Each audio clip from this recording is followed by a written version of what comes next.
So here we are in autopilot, or semi-autopilot. Of course, I gotta place my hands on the wheel every little while. But these are the most windy roads in my area. And so I want to be able to show y'all what it's like. So there, I turned it off.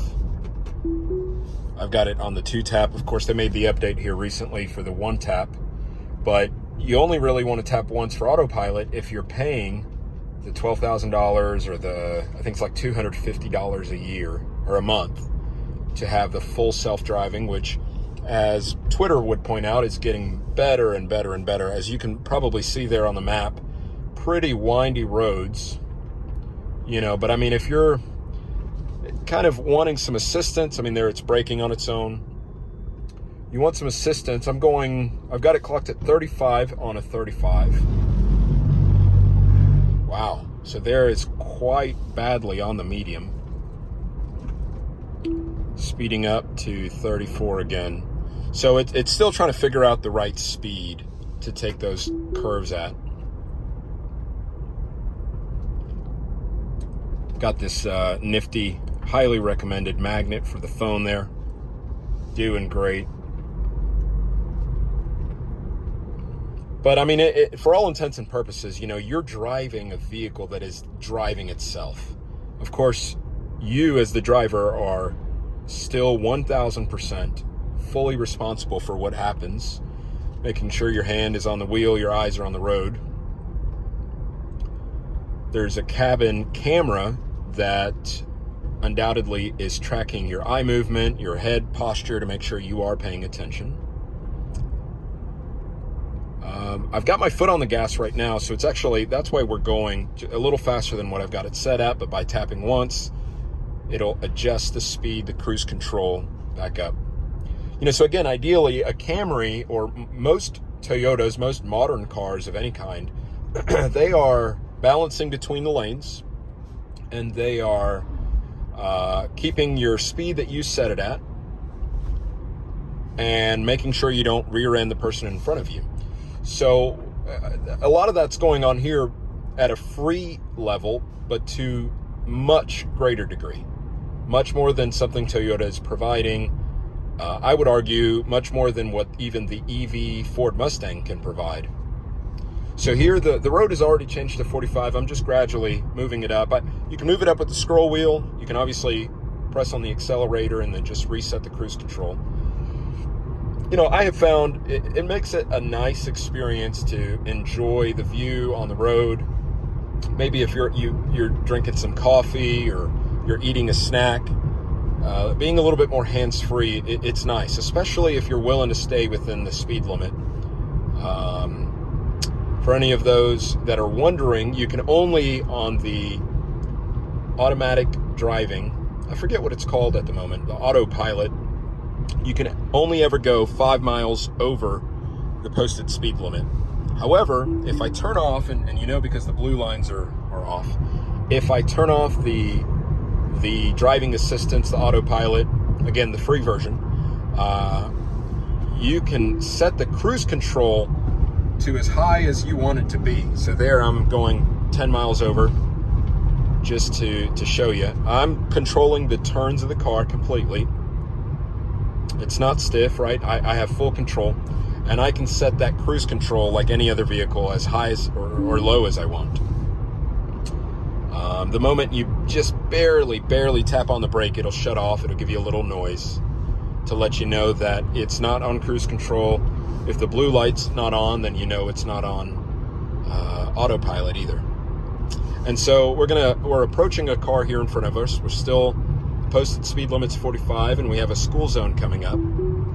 So the Tesla is reading every car that drives by, every trash can, every mailbox, and every sign. But you'll notice these signs are not going to show up on the screen, including this school sign. So let's slow it down here, going into the school zone, or that sign for the 35. The car knows it's there, absolutely knows it's there. But it's not going to show up on the screen like a mailbox or a trash can or a car around you. Only and keep your eye here for this 45 only, the speed limit signs, the white ones, those are the ones that'll show up. And so we have a car in front of us, as you can tell. You can even zoom this out if you'd like. And that's another good little thing to show off. Here's another windy area. This is the second most windy area in where I live, in my area. So I always love testing out the Tesla technology every time there's an update. It's nice to come to these roads. So the recommendation here is 25 miles an hour, especially if it's raining, that kind of thing. So let's do that actually. Let's let it slow down, and I'll explain the whole car in front of you later. So I'm gonna let it slow down and bring it down to 30. And this, to me, it feels like I'm going very slow, but for the sake of the video, we'll allow it to happen. And if I jerk the wheel too much, it shuts off the autopilot. But as you can tell there, going at 30, it takes those curves all on its own. I mean, I'm able to kind of record this, drink a coffee, drive almost mindlessly. And if that's new to you viewers that are watching, I know it was new when I was driving my Camry, the lane departure, but you get used to it, and then the Tesla adds a whole new level of technology to where you're just not worried. I mean, you put a lot of faith and trust into these cars that it's going to get you to point A to point B safely.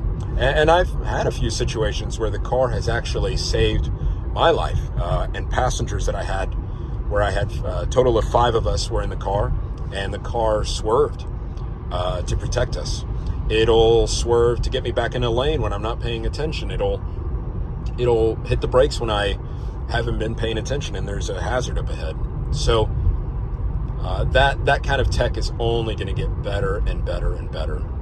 So again, I can control the speed from here.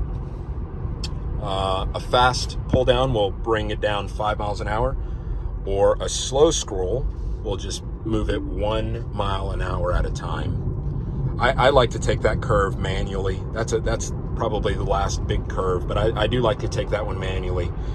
I've noticed in the latest updates, and it's now March of 2024, I've noticed that the car is doing a much better job of slowing down as we approach a big curve. It seems to be able to read the curve is coming.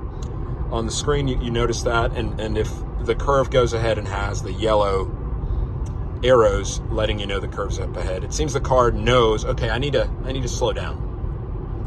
So here we're at 55, and I'll go ahead and, of course, what's fun about a Tesla is the speed. I gotta be careful because this area here is typically a speed check. But just to show you, so there it's driving itself, blue lights are on. We're only able to go 5 miles over the speed limit. And we're going to approach this car in front of us, which is probably doing about the same. It looks like he's doing about 60. Again, my hand's on the wheel. I'm fully responsible for what happens, but the car is driving itself completely, right? And so here, this vehicle in front of us, the car knows it's there, and I'm able, just by using the scroll wheel left or right, to tell it how close I want to get to that vehicle. Typically, I keep it at 7 car lengths. A few times, it just bounces around depending on the day, the traffic and rush hour. Of course, where I live, there's not a lot of traffic, which is great. But that's the practicality for, even for when you live out in the sticks, far away from major cities. Teslas are just phenomenal cars. I mean, it's probably not going to show it there, but it knows that there is traffic to my right, to my left. And you can see some really great videos on Twitter and Facebook, YouTube, how that, I mean, this car is reading more than you can even begin to imagine. Whether it's a pedestrian or a car pulled over on the side of the road, this car is absolutely reading everything around you. I'm not sure how much of that plays in with Google Maps, to know that there used to be a gas station there, or perhaps that there's a pizza shop coming up, but I'm sure it's recording that data too. So anyway, hope you enjoy, and we'll leave it on that billboard.